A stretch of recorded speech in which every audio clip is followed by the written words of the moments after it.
Ladies and gentlemen, boys and girls, it's your fun-loving, animated, talking head friend, Callous Mind, back with another sad episode of the Talking Head podcast. In today's episode, I am reporting a tragic story about a security guard and father of 9 who was shot and killed in Michigan after telling a customer to put on a face mask. Wow. That seems like a very, very serious reaction by this person. Let's get in here and read the story. Calvin Merlin, a father of 9, was gunned down after turning a customer away for trying to enter a Family Dollar in Michigan without a mask, according to authorities. On Monday, Genesee County Prosecutor David Layton charged 3 suspects in the murder: 45-year-old Shermell Teague, 44-year-old Larry Edward Teague Jr., and 23-year-old Ramona Bishop. Decisions like staying home when we can, wearing a mask when going to the store, and staying a safe distance from those around us, these should not be political arguments, Layton said. They don't necessitate acts of defiance, and we simply cannot devolve into an us versus them mentality. We really need to make a commitment as a community to do the things necessary to allow us to stay healthy and turn the page on this crisis altogether. If not for ourselves, we should do this for Calvin Merlin, who has lost his life needlessly and senselessly. Officials said Shermell Teague and her daughter went to the Family Dollar in Flint, Michigan Friday afternoon.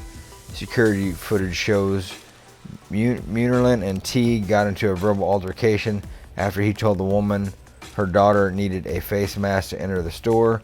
Teague yelled and spit at Merlin, who asked her to leave the store and instructed a cashier not to serve her.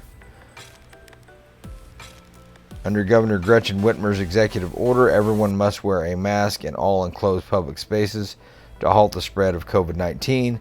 If customers refuse to comply, businesses can turn them away. The security footage shows the 2 driving off in a red GMC Envoy.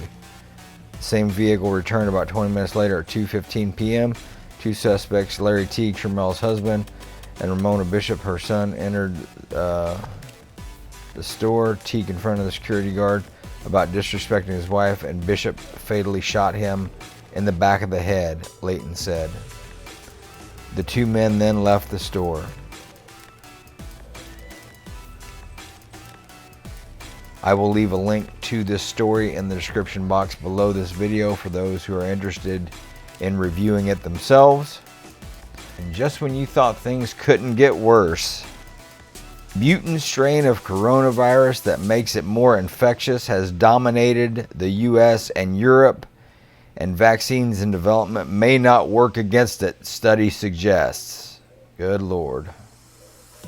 Scientists have discovered a coronavirus mutation that is urgent concern because it makes the virus more contagious and has already become dominant in the places it's reached, including part of the US. Researchers in Los Alamos National Laboratory in New Mexico say that the mutant strain started spreading in early February in Europe. It has since made its way to the US, where it became the most common and aggressive strain on the East Coast by March, and the scientists say is now the world-dominating strain. In their report, which hasn't been peer-reviewed but was posted on bioRxiv, the researchers warn that the vaccines currently in development across the US may not be effective against this mutant strain, and urge that their discovery needs to be considered in further work on coronavirus treatments and shots. Generally speaking, coronavirus is relatively stable for a virus, meaning it's not mutating at particularly high rates of speeds, but that's not to say it isn't mutating at all, and that its limited mutations might have disastrous effects. Los Alamos researchers developed a method to track the mutations that fuel the coronavirus's mutation in real time. Their analysis pipeline downloads all the viral genome sequences uploaded to the largest international database, the Global Initiative for Sharing All Influenza Data, or GISAID, daily, and interprets how and where the virus is changing. As they followed its progression, the team discovered 14 mutations. Some were likely isolated to communities that popped up in their tracking as a byproduct of the way the virus's genome was being sampled. But others represent larger, more worrisome patterns, wrote the collaborating scientists from Los Alamos, Duke University, and Sheffield University in the UK. One in particular was cause for an early warning. A mutation has occurred in the all-important spike protein, a part of the virus that juts out from its surface, earning it the name that means crown and allowing it to infiltrate human cells. The researchers dubbed the mutated protein spike D614G.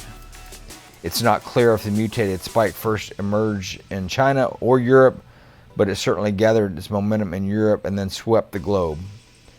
When the scientists first reported spike D614G in March, it had only appeared 7 times in the sequences uploaded to GISAID, which lag about 2 weeks behind real time.